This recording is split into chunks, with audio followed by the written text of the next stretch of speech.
up, everybody? My name is Angie and welcome to my channel. I am a stay-at-home mom of two now. I have a 5-year-old daughter and my son is 7 months. I had him earlier this year. I cannot even believe that I am a mom of two. You guys, I tell you, this time I'm done, for real. I wanted to film this video to discuss my birth story and I'm a little late. What transpired during my first delivery did affect my second pregnancy. So that is why I want to discuss it, because I really think it's important to be knowledgeable on this issue and just, you know, spread awareness. So my first pregnancy, I was healthy all throughout. I delivered my daughter at 35 weeks. And yes, she was premature, and I'm gonna explain to you what happened. I was 6 months pregnant. I started seeing swelling all throughout my legs, from my thighs to my calves, my ankles, and my feet. And I was a little concerned about that, right? I did tell my doctor, and she said that was normal, but also we were in the middle of a heat wave in the summer. I was traveling on the train to work. I was standing on my feet during my travels. It was just a lot. So I started seeing symptoms 3 days before I actually delivered my daughter. And the first day I started experiencing headaches. Now, I didn't think anything of it because I suffer from migraines. Many women in my family suffer from migraines. And so I didn't see that as like a red flag. I tried everything to relieve the headache. I even got a prenatal massage. And although that was awesome, it did not reduce the headache whatsoever. The second day, I was nauseous and I was vomiting. Like, I didn't even make it to work, not even the day before. I called out of work just because I felt really crappy. I was at the end of my pregnancy. Like, I just didn't care anymore. So that second day, as soon as I started throwing up and feeling nauseous, I called out right away. That was the first time that I actually vomited during the pregnancy. So I was like, I don't know, maybe this is normal. I don't know. It was my first time being pregnant, and I didn't read a lot as much as I should have, but I was going through a lot, okay? Emotionally, I was going through a lot, but I had a healthy pregnancy. The third day is where things get a little crazy and a little blurry. I have no memory of the third day. I was not feeling good, and I managed to call my husband. He had already been at work for a couple hours.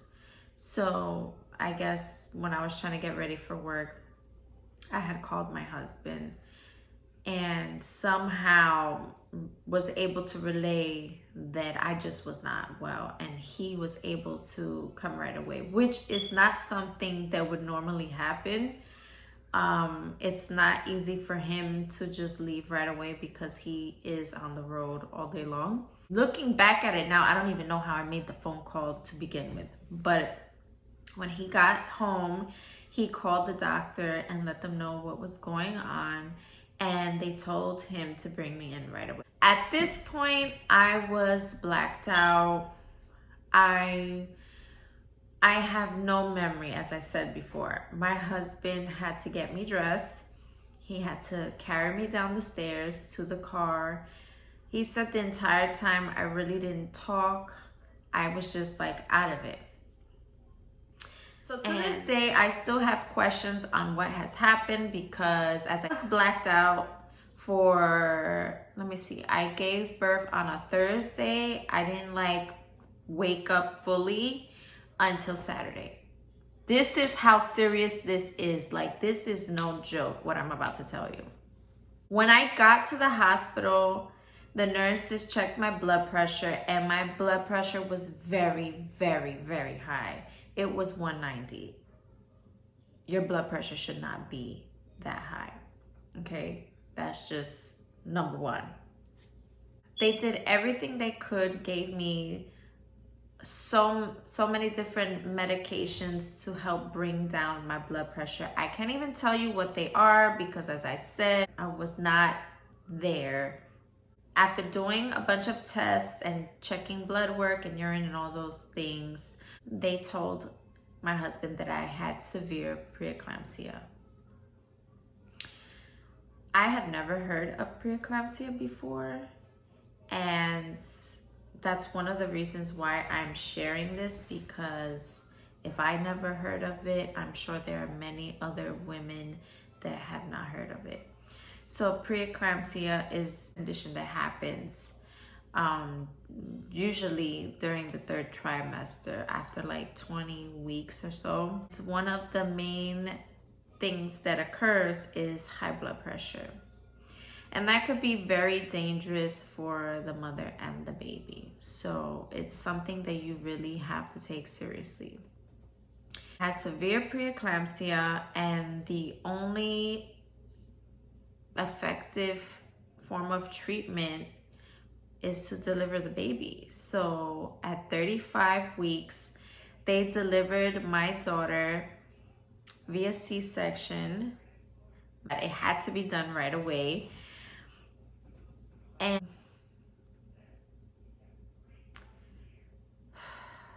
I get a little emotional about it still to this day, because I missed out on the whole experience. Like my first child, I missed the whole thing. And it took me a really long time to come to terms with that.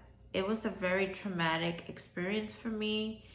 Not only the events that led up to her birth, but even afterwards, like I really struggled. I stood in the hospital for about a week, and my daughter was in the NICU for about 2 weeks. Thank God we were good. We were healthy. I had a happy and healthy baby. She was very small, but she was healthy. And I know things could have gone a totally different way. I was told that had my husband waited any longer, my baby would have been a stillborn. And that's just heartbreaking to hear. I mean, I'm thankful, but it's heartbreaking to hear, because what if he didn't act quickly? Or what if, what if I never made that phone call? As I said, I don't even know how I made that phone call. To me, that's like a miracle from God, because there's no way I could have did that on my own. And so I always call her my miracle baby.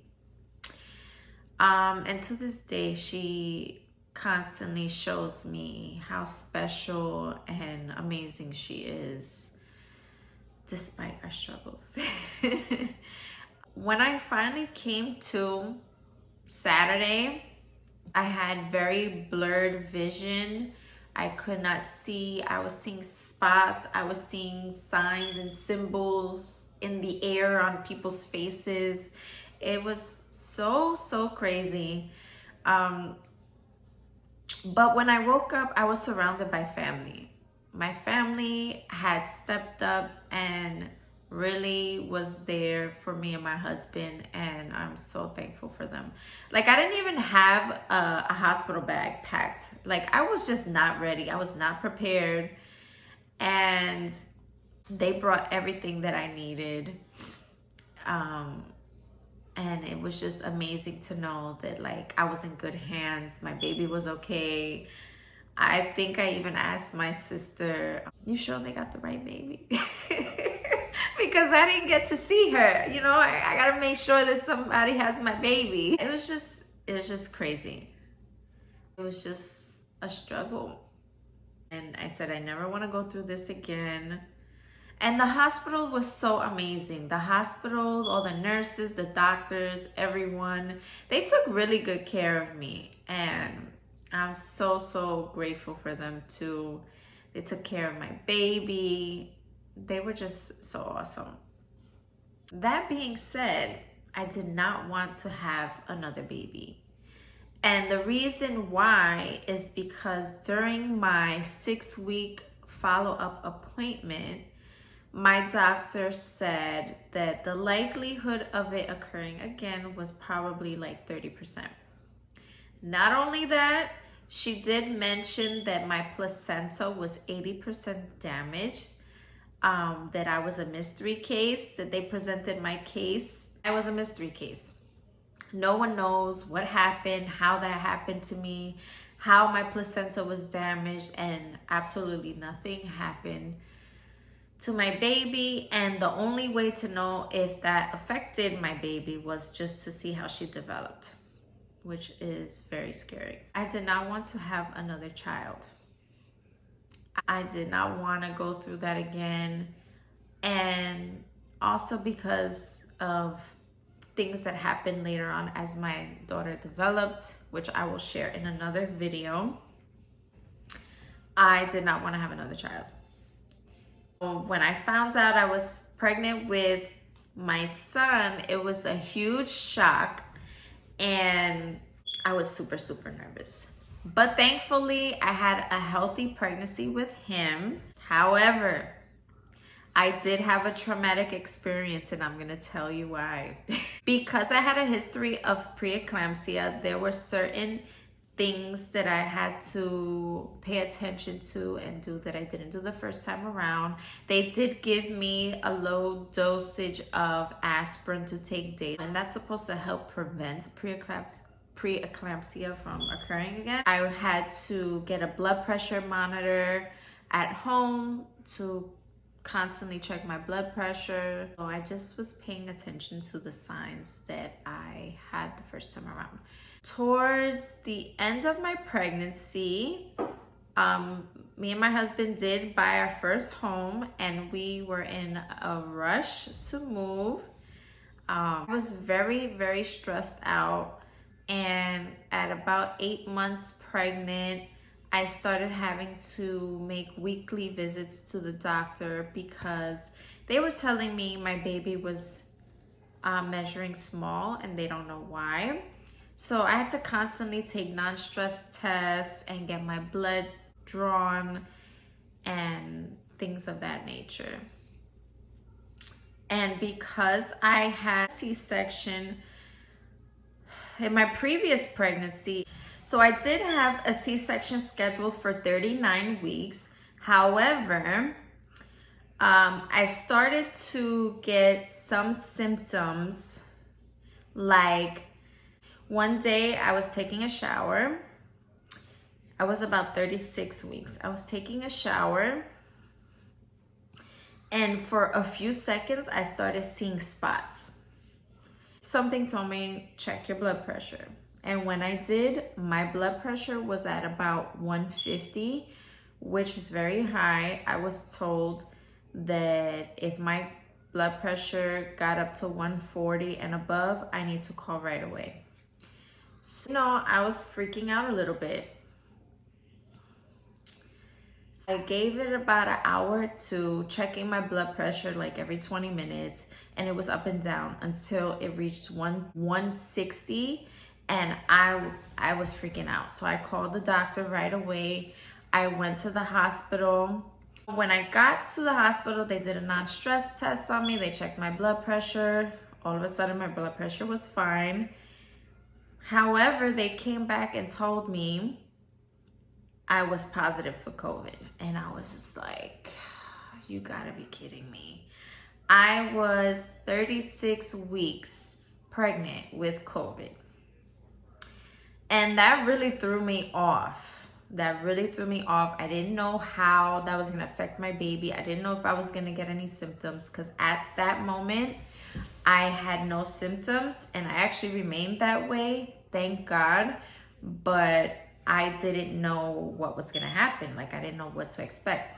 After that, I got treated very differently because I was tested positive.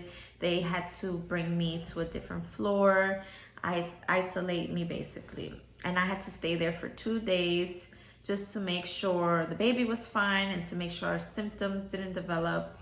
After that, they sent me home and I had to isolate for 10 days, which was pretty rough.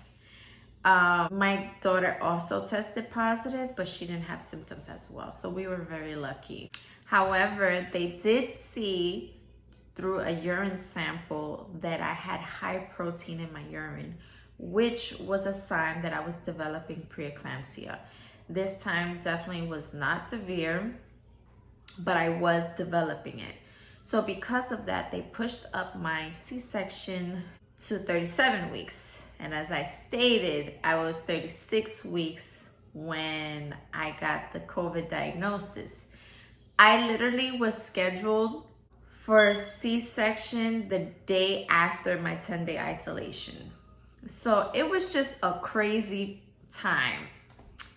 However, the day before I was scheduled, I woke up about 4 o'clock in the morning to go use the bathroom like I did frequently, and my water broke. Yeah, my water broke. And I was like, what? What is happening right now? And so me and my husband went to the hospital. They checked me out and they said, good news, your baby is coming today, not tomorrow. So they did the C-section. They had to squeeze me into their schedule because my water broke and I had to get the baby out. So I had the C-section and I experienced the whole thing this time. I did get to experience my son coming out and just seeing that whole process, and that was really, really beautiful. However, I did decide to get my tubes tied, and that process was not easy at all. I actually had a lot of scar tissue from my previous C-section, as well as I had large fibroids. And the fibroids, although they were not harmful to me, they created complications for the tube tying process. What was supposed to be an hour-long surgery turned out to be a 3-hour-long surgery, which was insane. I was so uncomfortable, but this was just intense because of the work that they had to do to get to the area. It was just very overwhelming. I'm laying on the table like this and I was shaking uncontrollably. Like, it was just terrifying. And because the surgery took so long, anesthesia does not last that long. It lasted for about 2.5 hours and they were at the 3-hour mark. And well, actually they finished at 3 hours. So the anesthesia did wear off and I began to feel them closing me up, cutting and things like that. And it was just awful. It was just so awful. And the anesthesiologist, he was so awesome. He kept asking me how I was feeling.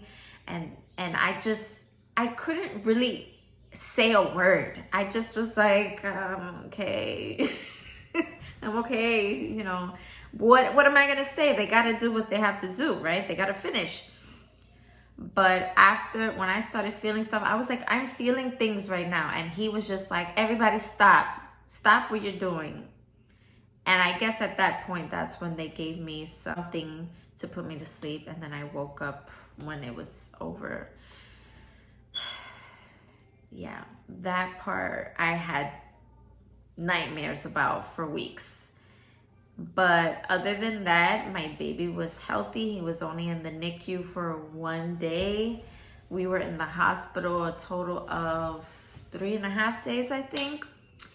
And, you know, what made this part traumatic besides the surgery itself was that during the surgery, I lost a lot of blood. My husband said there was blood all over the floor. I had some issues that day that the doctors were constantly checking on me, and I was getting tested for everything under the sun. I had so much blood drawn from both arms. I had multiple tests done. It was just craziness. I didn't get 5 minutes of peace at all throughout that day. I was trying to heal, trying to rest, trying to feed my baby and do all that. And I could not even do anything. I don't even think I ate that day. It was just that bad. So it was a really, really tough day. But other than that, it was smooth sailing from there. So, you know, I'm grateful to say that my children came out healthy. They are strong, they are growing, they are thriving. And that is just something that happened to me, unfortunately. And I just made the decision that I can no longer carry children because I guess my body just does not like being pregnant. And so I wanted to also mention the signs for preeclampsia, which the first is high blood pressure, headaches, nausea, vomiting, blurred vision or any vision changes. Those are like some severe signs to look out for. Also swelling. So anyone who's pregnant, I highly suggest getting a blood pressure monitor at home. You may or may not have this problem, but it's always good to be able to check on your own. And also pay attention to the signs. Pay attention to what your body's feeling. Do not take anything for granted. Call your doctor right away. You know, this could save somebody's life, somebody's child's life, you know, so do not take this lightly. Also, if you have friends and family that are pregnant, make sure that you are paying attention to what they're feeling and what they're going through. And please, guys, be supportive. Just be there for your friends and family who are pregnant, especially during this pandemic. That just makes things 10 times harder. I hope you guys enjoyed this video. I hope it was informative, and I hope that it's something that can help people know the signs of preeclampsia and what to look out for and what can happen if you don't act quickly. Don't forget to give this video a like if you enjoyed the content. Also, subscribe to my channel. Click that red button so that you can see my future videos. All things motherhood, fitness, lifestyle, a little bit of everything. So don't forget to subscribe and like this video, and I'll see you next time.